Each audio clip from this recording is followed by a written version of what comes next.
I'm a 27-year-old guy, and a few months ago, I achieved something I'd been working toward for years. I bought my dream car. It wasn't some super expensive sports car or anything, but it was brand new, and it was mine. I'd been saving every spare penny while juggling two jobs and skipping vacations just to make it happen. The moment I drove it off the lot, it felt like all that hard work had finally paid off. Now, my cousin Eric, who's 24, has always been a wild card. He's one of those people everyone in the family excuses with phrases like, "That's just Eric." He's the guy who turns up late, borrows things without asking, and thinks every situation is an opportunity to pull a prank. I always kept my distance from him because I knew he didn't take much seriously, but I never thought he'd cross the line as badly as he did. This all started during a family reunion at my parents' place. They host a big gathering every summer, and this year was no exception. Everyone showed up, including Eric. I decided to bring my new car along to show it to my family. I parked it in the driveway, making sure it was out of the way, but still close enough that I could keep an eye on it. As soon as Eric saw the car, he made a beeline for it. He walked around it, whistling and cracking jokes about how I must have finally hit the jackpot. I could already see where this was going when he said, "Let me take it for a spin. I'll bring it back in one piece." I laughed it off and told him no, firmly but politely. I explained how much the car meant to me, and that I didn't let anyone drive it, not even my closest friends. He rolled his eyes and shrugged, but the look he gave me screamed, "Challenge accepted."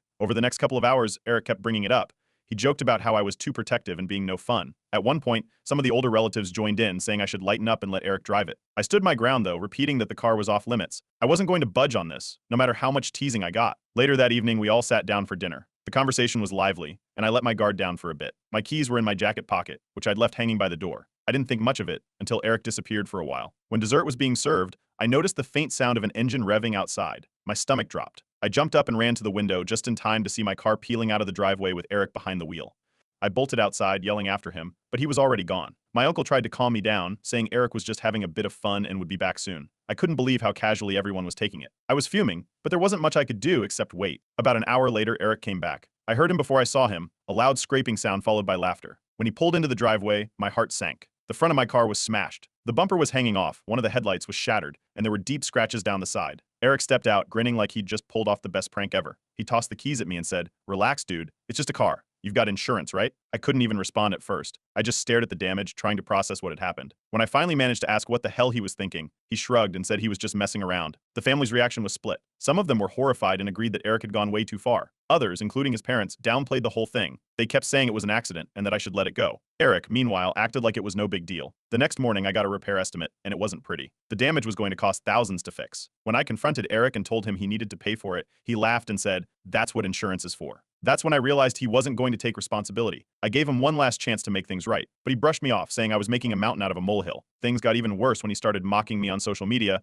posting pictures of my car with captions like, "Oops, my bad," and laughing emojis. It was the final straw. I talked to a few friends and posted about the situation online, and the advice was unanimous. I needed to take legal action. At first, I hesitated. I knew suing Eric would create a massive rift in the family, but he left me no choice. So I contacted a lawyer and started the process. Eric thought I was bluffing, but he's about to find out just how serious I am. Update 1. After deciding to sue Eric, I wasted no time. The first thing I did was contact a lawyer and explain everything that happened. We started the process of filing the lawsuit, gathering all the necessary documents. The repair estimate alone was staggering, over $8,000 in damages. On top of that, I had to deal with legal fees and the hassle of missing work to deal with all of this. It didn't take long for news of the lawsuit to spread through the family. My parents stood by me, saying Eric needed to learn a lesson, but his parents. That was another story entirely. They accused me of being heartless, claiming I was tearing the family apart over a car. They even called me selfish, saying I should let it go since I had insurance, which, by the way, wasn't covering the damage because Eric took the car without my permission. Eric, of course, played it off like it was all a big joke. He told everyone the lawsuit was just a bluff, saying there was no way I'd actually go through with it. To make things worse, he posted a sarcastic video on his social media,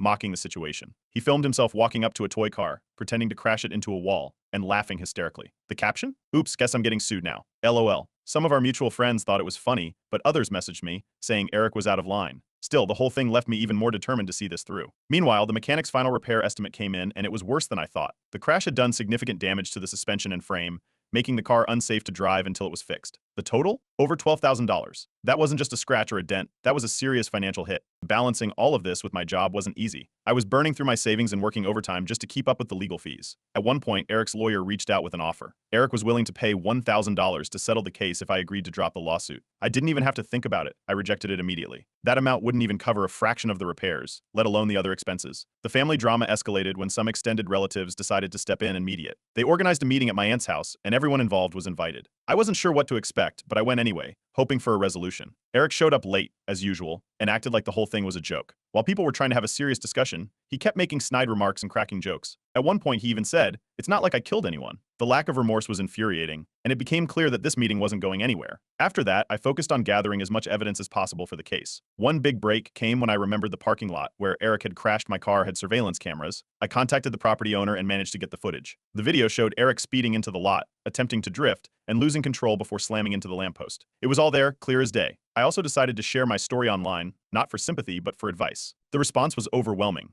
Thousands of people commented, offering legal tips and words of encouragement. Some even shared similar stories about dealing with entitled family members. It was a reminder that I wasn't alone in this. A week later, Eric received the official court documents. That's when it finally hit him that I wasn't bluffing. His attitude shifted, at least for a moment. He called me, asking if we could work something out, but when I told him the only solution was for him to pay for the damages in full, he hung up on me. The family tensions were taking their toll. Some relatives stopped talking to me altogether, while others tried to stay neutral, saying they didn't want to pick sides. Eric's parents doubled down, calling me every name in the book. It felt isolating at times, but my close friends were a huge source of support. They reminded me why I was doing this, to hold Eric accountable for his actions. One unexpected twist came when Eric's younger sister reached out to me privately. She apologized for everything and said she'd seen this kind of behavior from Eric her whole life. She even offered to testify on my behalf, saying she was tired of him getting away with everything. When Eric found out about this, he blew up, accusing her of betrayal. His reaction only made things worse, showing just how immature he really was. As the court date approached, my lawyer and I finalized our case. We had the repair estimates, the surveillance footage, screenshots of Eric's social media posts, and now, a willing witness. Everything was ready. The countdown to court had begun, and while I was nervous, I was also determined. Eric had spent his whole life avoiding consequences, but this time, he wasn't going to get away with it. Update 2. With the court date getting closer, things started moving fast. My lawyer dove into building the case, going over every detail to make sure we were prepared. The repair estimates, surveillance footage, and Eric's own social media posts where he joked about the incident were all organized into a solid file. The video from the parking lot was the centerpiece. It showed Eric's reckless driving and the exact moment he crashed. It was undeniable proof. The cousin who had offered to testify, Eric's younger sister, came through with a detailed statement. She didn't hold back, explaining Eric's long history of careless behavior and how the family had always brushed it off. Her account painted a clear picture of someone who had never been held accountable for his actions. Meanwhile, Eric finally hired a lawyer. At first, they tried the same tactic Eric had used, offering a lowball settlement. This time, it was slightly higher at $2,500, but it was still laughable compared to the $12,000 in damages. My lawyer didn't even hesitate before rejecting it. As this was happening, Eric's parents ramped up their efforts to rally the family against me. They called just about everyone, saying I was being petty and tearing the family apart over a few scratches on a car. They painted Eric as the victim, claiming I was blowing everything out of proportion. Some relatives bought into it and started pressuring me to drop the case, but others stayed neutral or quietly supported me. Then the anonymous messages started. I began receiving texts and emails from unknown numbers calling me greedy, accusing me of ruining family relationships, and even suggesting I just let it go for the sake of peace. The timing and language made it obvious these were connected to Eric or his parents. Amid all this chaos, a distant relative reached out to me unexpectedly. She told me about a time Eric had damaged her property years ago, and how his parents had refused to take responsibility. It wasn't a car, but the story was eerily similar. She encouraged me to keep pushing forward, saying Eric needed to face the consequences this time. Work became another area of stress. Between meetings with my lawyer and the constant family drama, my focus started slipping. My boss noticed and pulled me aside to ask if everything was okay. I explained the situation briefly, and to my surprise, he was understanding. He reminded me to take care of myself and assured me my work was still solid despite everything. Just when I thought things couldn't get more complicated, the insurance company denied my claim. Because Eric took the car without my permission, they refused to cover the damages. That left me fully responsible for paying the repair costs up front, adding even more financial strain. Eric, however, wasn't feeling the pressure, or at least he didn't act like it. At a family birthday party, he decided to make a spectacle. In front of everyone, he called me a sellout, accusing me of caring more about money than family. A few people laughed awkwardly, but most just looked uncomfortable. I didn't respond. I wasn't there to argue, and honestly, his behavior just reinforced why I was doing this in the first place. The online side of things was also gaining traction. My story had started to spread, and a few local news outlets even reached out, asking if I'd be willing to do an interview. I declined. This wasn't about publicity, it was about making Eric take responsibility. Before the trial, there was one last meeting between the lawyers to try and settle the case. Eric and his parents were there, and it was clear they still didn't take this seriously. Eric sat back in his chair, smirking while his lawyer made another weak offer. When my lawyer laid out the evidence, including the surveillance footage, Eric's attitude didn't change. He refused to apologize and showed no interest in making things right. The meeting ended with no agreement. On top of everything else, Eric's parents decided to escalate things even further. They started threatening a countersuit, claiming the lawsuit had caused them emotional distress. It was an empty threat. My lawyer assured me there was no basis for it, but it was another example of how far they were willing to go to avoid admitting Eric was in the wrong. Despite all the drama, the online community was a source of strength. People offered advice, shared similar stories, and even suggested starting a fundraiser to help cover my legal fees. I appreciated the gesture, but I didn't want to make this a public spectacle or involve strangers financially. Finally, the day of the court hearing arrived. I woke up early, reviewed everything with my lawyer one last time, and headed to the courthouse. Walking into that building was nerve-wracking, but I knew I'd done everything I could to prepare. Eric, on the other hand, strolled in like it was just another day. His smirk was still there, but I couldn't help but notice a flicker of uncertainty in his eyes. The case was finally about to begin, and I was ready to see it through. Whatever happened next, I knew I'd done my part to hold Eric accountable. Update 3. The courtroom was smaller than I expected, but every seat felt heavy with tension. On one side, I sat with my lawyer, who had the case file spread out neatly on the desk. Across the room, Eric lounged in his chair, smirking as his lawyer shuffled through papers. His parents were right behind him, whispering occasionally, their faces a mix of annoyance and self-righteousness. The judge entered, and the proceedings began. Eric's lawyer started with their opening argument, describing the entire incident as a harmless prank gone wrong. He emphasized Eric's age, calling him a young man who made a mistake and didn't deserve to be financially ruined for it. According to them, I was the unreasonable one, dragging this into court instead of resolving it within the family. When it was our turn, my lawyer didn't waste any time. He laid out the timeline, from how Eric took my keys without permission to the crash and the aftermath. He explained the financial strain the damages caused, the repair estimates, and the emotional toll of dealing with the fallout. The tone was calm but firm, painting a clear picture of the consequences of Eric's reckless actions. Then came the surveillance footage. The courtroom went silent as the video played. It showed Eric speeding into the lot, attempting to drift and losing control before slamming into the lamppost. The impact was loud enough that people in the gallery winced. When the footage ended, Eric shifted in his seat, his smirk fading for the first time. Next was witness testimony. Eric's younger sister, the cousin who had agreed to support me, took the stand. She spoke about Eric's history of reckless behavior, including other incidents where he had caused property damage and avoided responsibility. Her account was clear and consistent, showing a pattern of immaturity and entitlement. She also described his behavior after the crash, highlighting his complete lack of remorse. When Eric took the stand, things started to unravel. He tried to play it cool, claiming he didn't mean to cause any harm and thought the car wouldn't be damaged. But under cross-examination, he stumbled. My lawyer asked about his social media posts, and Eric claimed they were jokes and had nothing to do with the incident. That's when my lawyer brought out screenshots of the posts, showing Eric mocking the situation and even admitting to taking the car without permission. The room was tense as Eric stammered, trying to explain himself. His contradictions and evasive answers made it clear he wasn't being honest. Eric's parents were next. They tried to shift the blame onto me, saying I should have been more forgiving and calling the lawsuit an overreaction. But their arguments were emotional, lacking any real substance. They painted Eric as the victim, but it was obvious they were grasping at straws. The judge didn't hold back. After hearing the evidence and testimonies, he addressed Eric directly,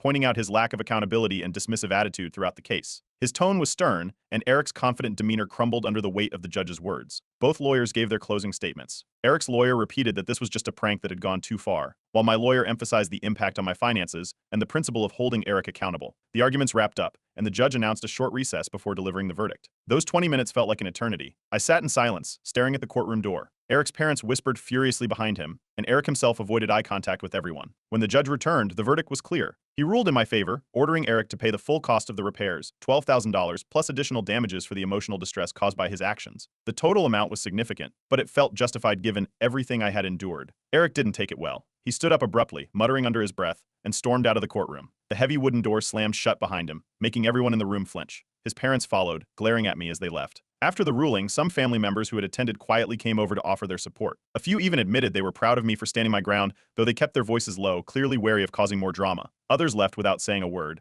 their disapproval written all over their faces. I walked out of the courtroom feeling a mix of emotions. The relief of winning was there, but so was the weight of the family division this had caused. It wasn't lost on me how far this had gone, and I knew repairing those relationships would take time, if it even happened at all. The next steps were clear. I needed to get the car repaired and start rebuilding financially. But for now, I had done what I set out to do. Eric had finally faced the consequences of his actions, and while the fallout was messy, it felt like a step toward accountability. As I drove away from the courthouse, I couldn't help but reflect on everything that had led to this moment. The road ahead wasn't going to be easy, but at least I was finally moving forward. Update 4. Winning the case didn't mean it was over. Eric was ordered to pay, but predictably he didn't follow through. Weeks passed with no sign of the payment. My lawyer explained the next step, garnishing his wages. It was a tedious process, requiring more paperwork and delays, but it was the only way to enforce the court's decision. In the meantime, I finally managed to get my car repaired. Seeing it restored felt like a small victory. It wasn't just about the money, it was about reclaiming something that Eric had taken away with his reckless actions. Picking up the car from the shop was a satisfying moment, though the financial dent was still noticeable, even with the court ruling. Eric, on the other hand, started facing pressure from mutual friends. A few of them called him out publicly for his behavior, saying he needed to take responsibility. This eventually led to a post on his social media.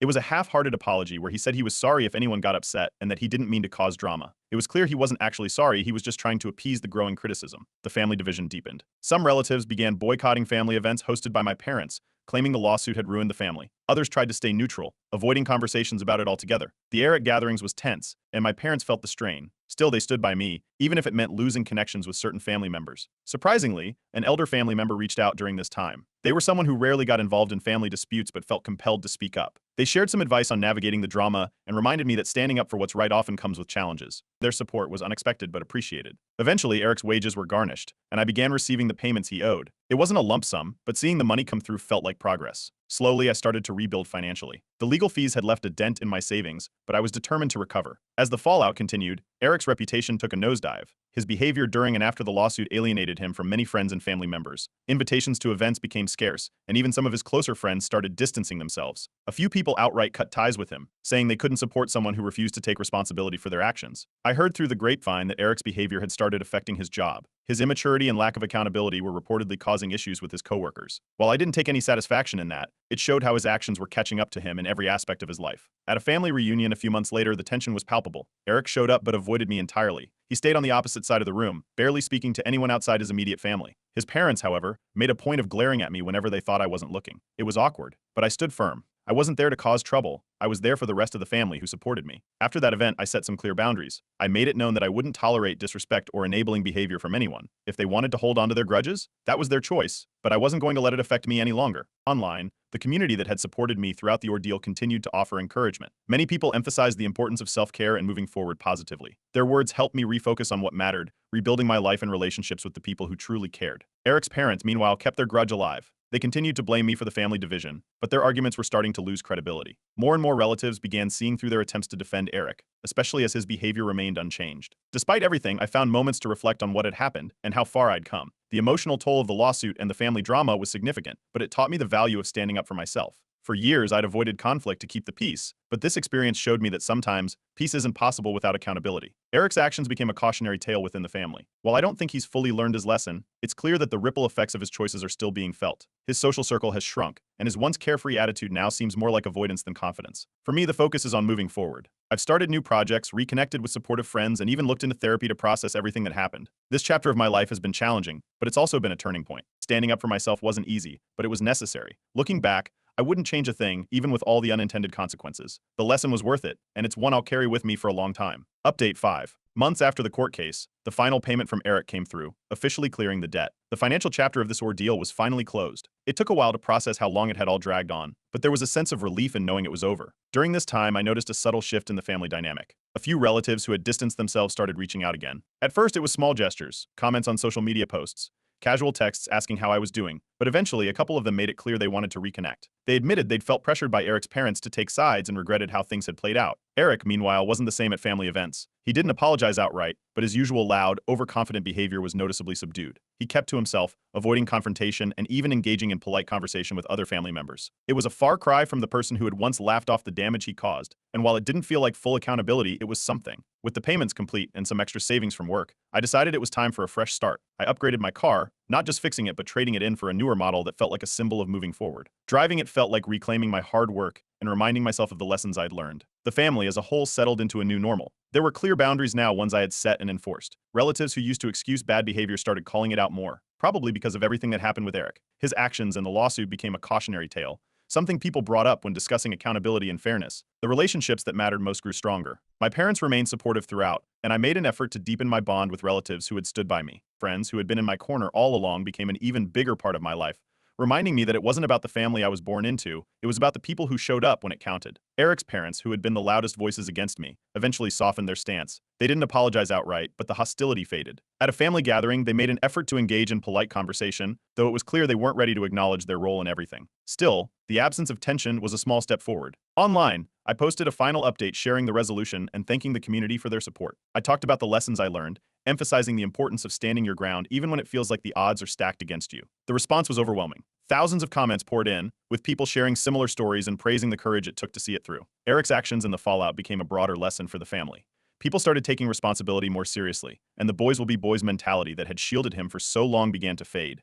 Even Eric seemed to be reflecting on his behavior, though he never said it outright. On a personal level, I knew there was more work to do. The emotional toll of the lawsuit and family drama wasn't something I could ignore, so I started therapy. It was a way to process everything and focus on moving forward without holding on to bitterness. The sessions helped me find peace and reinforce the idea that standing up for myself wasn't about revenge, it was about justice and self-respect. Months later, out of the blue, Eric reached out to me privately. It wasn't a grand gesture, just a simple message acknowledging that he had been wrong. He didn't make excuses or try to justify his actions, which was a step in the right direction. While I wasn't ready to fully repair our relationship, I accepted his words for what they were, a sign that he might finally be growing up. The experience even gave me a chance to mentor a younger cousin who was starting to show some of the same reckless tendencies as Eric. We had a conversation about responsibility and consequences, and I used the story as an example of why it's important to think about how your actions affect others. It felt good to turn something difficult into a lesson that might help someone else. As I drove my new car down the familiar streets of my neighborhood, I couldn't help but reflect on how far I'd come. The journey had been messy, painful, and at times isolating, but it had also taught me more about myself than I ever expected. This chapter of my life is finally closed, and while it wasn't the path I would have chosen, I'm proud of the way I handled it. I stood up for myself, held someone accountable, and came out stronger on the other side.